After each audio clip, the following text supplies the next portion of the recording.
اعوذ باللہ من الشیطان الرجیم بسم اللہ الرحمن الرحیم اللہم صلی علی سیدنا و مولانا محمد وعلی آلہ و اصحابہ و اہل بیتہ و ازواجہ و ذریاتہ و عترتہ اجمعین۔ عزیز طلبہ و طالبات، السلام علیکم ورحمۃ اللہ وبرکاتہ۔ آن لائن درس نظامی میں آپ سب کو خوش آمدید کہتے ہیں۔ مقامات حریری، دوسرا مقامہ المقامۃ الحلوانیہ، سبق نمبر 13 لے کر آپ کی خدمت میں حاضر ہیں۔ اللہ تعالی ہم سب کو علم کی ان راہوں پر استقامت اور اخلاص کی دولت عطا فرمائے۔ علامہ حریری رحمۃ اللہ تعالی علیہ ابو زید سروجی کی آمد کے بارے میں رقم دراز ہیں۔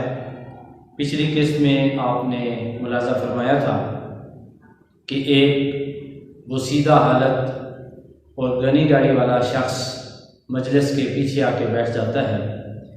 اس کے بعد علامہ حریری فرماتے ہیں ثم پھر اخذ، اس نے شروع کیا۔ یہ اخذ جو ہے یہ افعال مقاربہ میں سے ہے۔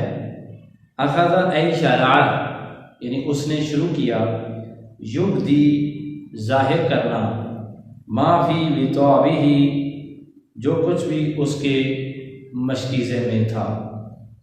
اچھا، آپ دیکھیں تشبیہ اس کے باطن کو، اس کے علمی جو ماخذ تھا، اس کا دل تھا، اس کی یادداشت تھی، اس کا دماغ تھا، جو بھی تھا، اس کو مشکیزے سے تشبیہ دی ہے۔ جیسے مشکیزے سے میٹھا پانی نکال کے بندہ پیتا رہتا ہے، پانی نکال کے پیتا رہتا ہے، تو اسی طرح کہا کہ اس کا باطن بھی جو تھا وہ علم کے موتیوں سے، اشعار سے، ترادفات سے، سج مکفوں سے، فل بدی جملوں سے بھرا ہوا تھا، کوئی کمی نہیں تھی اس میں۔ تو جیسے کوئی بندہ قیمتی چیز مشکیزے سے یا اپنے کسی قیمتی تھیلے سے نکال کے دکھاتا ہے نا، یہ میرے پاس ہے، اسی طرح علامہ حریری رحمۃ اللہ تعالی علیہ فرماتے ہیں کہ ابو زید سروجی جب بولتا تھا تو لوگوں کو پتہ چلتا تھا ہاں یہ کوئی چیز ہے۔ اور حضرت علی رضی اللہ تعالیٰ عنہ فرماتے ہیں کہ انسان کی شخصیت اس کی زبان کے نیچے ہوتی ہے۔ وہ پھٹے پرانے کپڑے پہنے، بوسیدہ حالت، گنی داڑھی، گرد و غبار میں اٹا ہوا چہرہ لے کر جب بیٹھا، لوگوں نے کہا کوئی مانگنے والا آ گیا ہے اور روٹی کھا کے چلا جائے گا۔ انہیں نہیں پتا تھا کہ یہ ادب کا ایک پہاڑ ہمارے درمیان موجود ہوا ہے۔ وَيُعْجِبُ الْحَاضِرِينَ،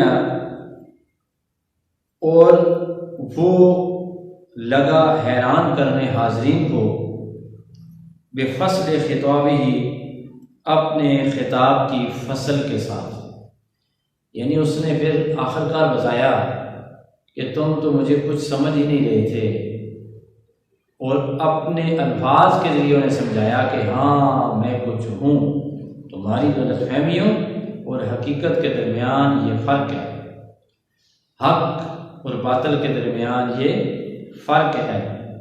اور یہ جو واضح کر دیا اس نے اپنے آپ کو، اور کہا کہ صحیح اور فاسد کے درمیان یہ فرق ہے کہ تم جسے کچھ بھی نہیں سمجھ رہے تھے وہ تو بڑا بول سکتا ہے۔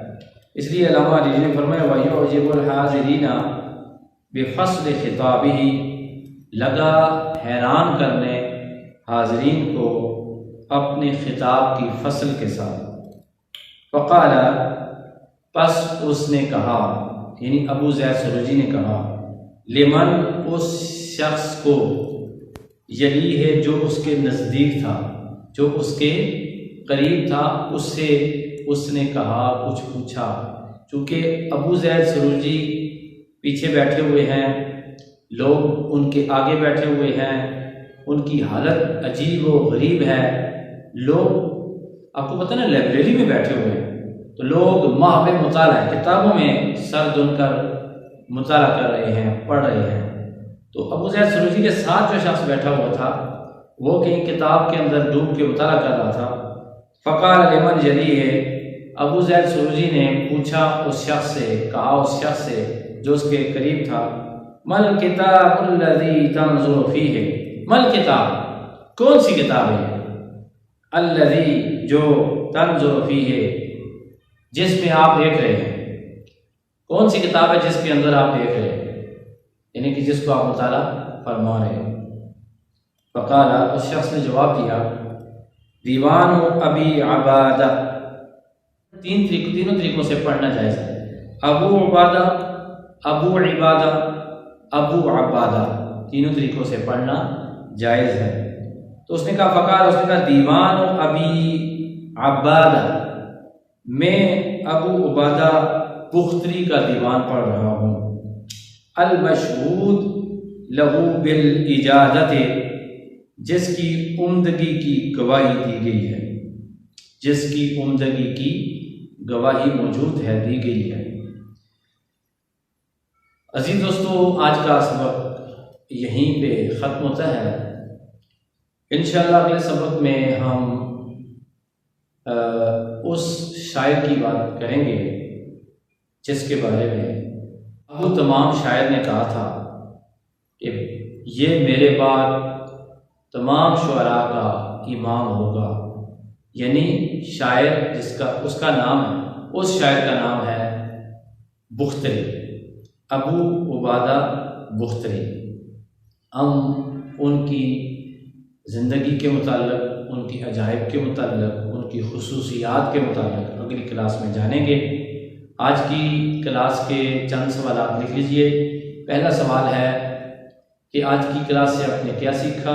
دوسرا سوال ہے کہ اسم فعل حرف الگ کیجئے اور سب کی علامات لکھیے اور معنی بھی لکھیے۔ سوال نمبر 3 ہے آج کی پوری عبارت کی نحوی ترکیب کیجیے۔ 3 سوال ہیں۔ انشاءاللہ اپنے سبق کے ساتھ آپ کی خدمت میں دوبارہ حاضری ہوگی۔